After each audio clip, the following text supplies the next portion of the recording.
कल रात को हम 6 बंदे थे, 2 तो आगे चले गए अभी हमारे, और 2 गिरते गिरते बचे हैं यहाँ पे। उनको हमने बचाया, वो तो निकल चुके थे सारे। बिहेव कर रही भी थी सर, फॉरेस्ट भी थी, फॉरेस्ट पुलिस भी थी। वो भी थी, सब के सब भाग गए छोड़ के। रास्ता आपने देख ही लिया होगा, हमारी हालत देख ली। हम गिरते पड़ते आए हैं भैया। मैं गिरा हूँ, एक भाई और गिरा, इन भाइयों ने मेरी मदद करी है, तब जाके मैं बचा हूँ। सरकार तनख्वाह किस लिए दे रही है सर, आप ये बात तो बताइए। हम लोग, आप हमारी कंडीशन देख लीजिए। पुलिस वाला हमें गाली दे रहा है केदार के रास्ते में। घर से बड़ी मुश्किल से किसी का जब वहाँ पे एक नेटवर्क आया, जब कहीं जाके बात हुई, बाकी एयरटेल जियो वगैरह था, ऐसा कोई नेटवर्क आया ही नहीं रहा था वहाँ पे। केदारनाथ की तबाही के बाद अगर बात की जाए तो शिव भक्त बेहद परेशान नजर आ रहे हैं। कहा जा सकता है कि जिस तरह से यहाँ पर पगडंडियों पर होकर निकलने के लिए मजबूर हैं, जंगलों के रास्ते में होकर निकलने के लिए मजबूर हैं, जंगली जानवरों से बचकर के निकलने के लिए मजबूर हैं। ऐसा भगवान किसी के साथ ना करे। जो हमारी सिक्योरिटी के लिए आए थे वो हमें छोड़ के भागे, हमें गालियाँ दे के भागे, तुम मरो यहाँ पे, ठीक है। और ऊपर से हमें गालियाँ और दे के गए। कल रात को हम 6 बंदे थे, 2 तो आगे चले गए अभी हमारे, और 2 गिरते गिरते बचे हैं यहाँ पे। उनको हमने बचाया, वो तो निकल चुके थे सारे। आसमानी आफत के बीच अगर बात की जाए तो यहाँ पर प्रशासन के अधिकारी भी कहीं ना कहीं सपोर्ट नहीं कर रहे हैं। नहीं कर रहे हैं सर, क्योंकि सर नीचे तक कल भी हेलीकॉप्टर पे आ रहे थे लेने के लिए, हमें जाने नहीं दिया वहाँ पे। कितना बुरा मंजर देखा आपने, कितना बुरा मंजर था, क्या तबाही थी। ये हमारे हाल देख लो, क्या हाल है हमारे। कीचड़ के अंदर जहाँ पे ये खच्चर भी नहीं जा सकते ना, उस रास्ते से हमको निकाला। ये कोई रेस्क्यू वाला रास्ता नहीं था सर, जहाँ से हमको निकाला इन्होंने। रेस्क्यू के नाम पर कहा जा सकता है प्रशासन कहीं ना कहीं गुमराह कर रहा है। इसमें कोई शक नहीं है। एनडीआरएफ, एसडीआरएफ, डीडीआरएफ और लोकल पुलिस क्या बिहेव कर रही भी थी सर, फॉरेस्ट भी थी, फॉरेस्ट पुलिस भी थी, वो भी थी, सब के सब भाग गए छोड़ के। सब छोड़ के भाग गए जंगल में बीच में। तो देखिए वो जंगल का रास्ता है जिस पर ये शिव भक्त अपनी जान बचा करके निकल रहे हैं। कुछ और शिव भक्त हैं, क्या नाम है? निखिल ठाकुर। कहाँ के रहने वाले हो? मैं सहारनपुर का।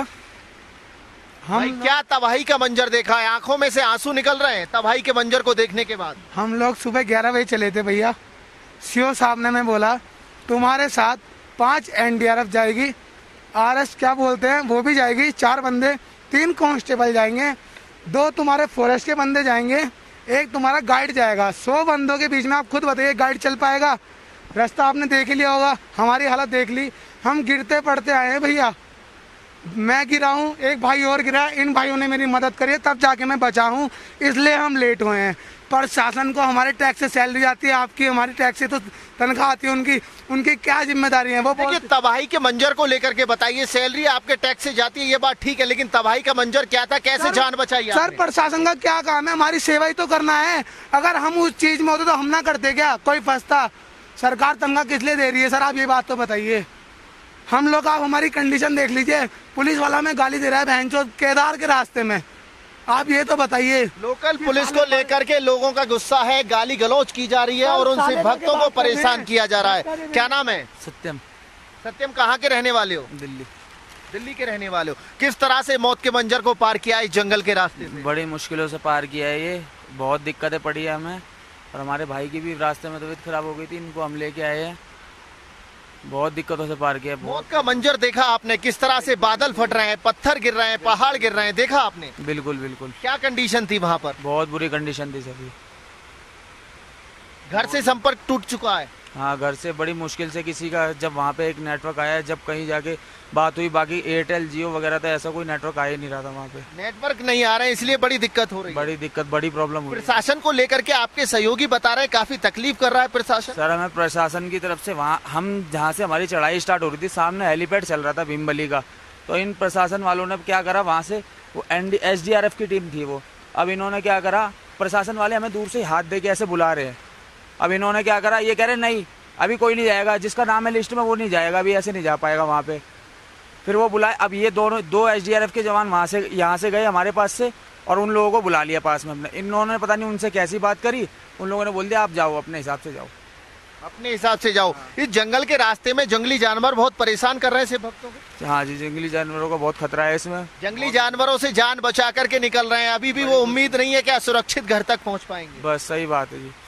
तो देखिए ये मौत का मंजर झेलने के बाद वो शिव भक्त हैं, वो केदारनाथ बाबा के भक्त हैं जो दर्शन करने के लिए आए थे, इनको नहीं पता था कि जान जोखिम में डालनी पड़ेगी। कहा जा सकता है जिस तरह से यहाँ पर मौत का मंजर देखने को मिल रहा है, लगातार बादल फट रहे हैं, दूसरी तरफ अगर बात की जाए तो चट्टान पहाड़ नीचे खिसलते हुए नजर आ रहे हैं, लेकिन जंगल के रास्ते होकर के यहाँ पर ये अपनी जान को सुरक्षित रखने के लिए। क्या नाम है आपका? आकाश, कहाँ के रहने वाले हो? दिल्ली। कैसा मौत का मंजर देखा है, किस तरह से यहाँ तक पहुँचे हो? मौत का मंजर पूछो मत, बस पहुंच गए, भोले बाबा की दुआ से यही बहुत है। और ना ही प्रशासन साथ है, कोई भी साथ नहीं है। हम 6 बंदे पीछे रह गए थे, जंगल में रात बिताई है हमने, पूरे जंगल में रात बिताई है। जंगली जानवरों का डर था, 1-2 बंदे गिरने से बचे, उनको हम 4 भाइयों ने मिलके बचाया। और 2 बंदे वो जो घायल हो गए थे वो हमने धीमे धीमे और बोलों के साथ आगे निकाल दिए।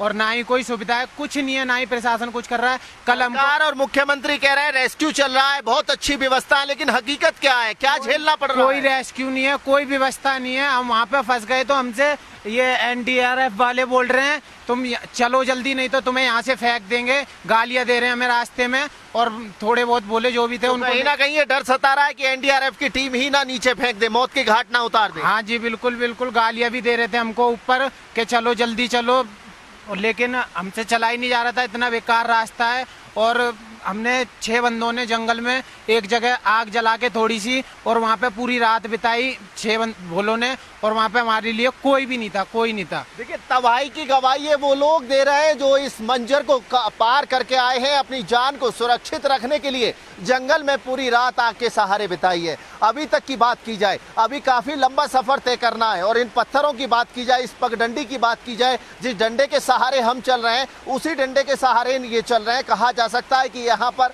प्रशासन कहीं ना कहीं इन सब भक्तों को परेशान करता हुआ नजर आ रहा है। दूसरी तरफ अगर बात की जाए, सरकार की बात की जाए, केंद्र सरकार की बात की जाए, तो बड़े बड़े यहाँ पर खोखले दावे किए जा रहे हैं। केंद्र सरकार लगातार सिख भक्तों के लिए यहाँ पर मदद की बात करता हुआ नजर आ रहा है। मुख्यमंत्री की अगर बात की जाए, मुख्यमंत्री पुष्कर सिंह धामी लगातार यहाँ पर सिख भक्तों की मदद की बात कर रहे हैं। लेकिन हकीकत की बात की जाए, तबाही की गवाही की बात की जाए, जिस तरह से केदारनाथ में इस वक्त तबाही का मंजर है, उस मंजर को देखने के बाद ये लोग यहाँ पहुंचे हैं और कहा जा सकता है कि बेहद परेशान हैं, पैर छिले हुए हैं, नंगे पैर हैं, कपड़े तक इनके पास नहीं है। लेकिन प्रशासन इनके लिए न खाने की व्यवस्था करा रहा है, न चलने की व्यवस्था करा पा रहा है। लीडिंग भारत के लिए केदारनाथ से अतुल शर्मा की रिपोर्ट।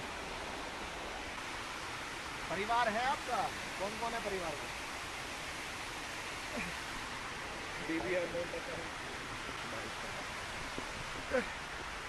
बीवी, मम्मी, पापा, भाई है। कब आए थे दर्शन करने के लिए आप? 29 तारीख को निकले थे सर घर से, 31 तारीख को हमने चढ़ाई करी। घर वालों की याद में बता आ रही है सर। बस पहुंचने वाले हैं, अब ज्यादा दूर नहीं है, कहा जा सकता है घर नजदीक है। परेशान मत होइए, जल्दी घर पहुंचेंगे आप, सुरक्षित घर पहुंचेंगे। अभी भी क्या पता है सर इनका। कितने साथी थे आपके? हम लोग 5 बंदे थे। और कहाँ पर हैं आपके साथी? वो भी मेरा नाम लिखवा के वो चला गया, हेलीकॉप्टर पर बैठ के चला गया। वो मेरे को अकेले को आ गया, 3 बंदे और थे मेरे साथ, वो भी चले गए। हेलीकॉप्टर से चले गए? वो तो यहीं से गए हैं, आपको अकेला छोड़ दिया? मेरे को अकेला छोड़ दिया। देखिए, वो तबाही के मंजर के लोग हैं जो तबाही देखने के बाद यहाँ तक पहुंचे हैं, जंगल के रास्ते से निकल रहे हैं, रो रो करके परेशान हैं। प्रशासन एक तरफ यहाँ पर दावे करता हुआ नजर आ रहा है, लेकिन हकीकत की बात की जाए तो ये वो सिख भक्त हैं जो भगवान केदारनाथ के दर्शन करने के लिए आस्था के साथ हरियाणा से केदारनाथ पहुँचते हैं, चढ़ाई करते हैं और उसके बाद कहीं ना कहीं इस तबाही का शिकार होते हैं और अपने से दूर हो जाते हैं। जो साथी हैं वो छोड़कर चले जाते हैं। लेकिन हकीकत की बात की जाए तो पहाड़ों में इस वक्त जिस तरह से तबाही का माहौल है, लीडिंग भारत सभी दर्शकों से निवेदन करेगा, गुजारिश करेगा, अपने घर पर रहें, सुरक्षित रहें, क्योंकि पहाड़ों में इस वक्त तबाही का माहौल है। प्रशासन की बात की जाए, सरकार की बात की जाए तो खोखले वादे करते हुए नजर आ रहे हैं।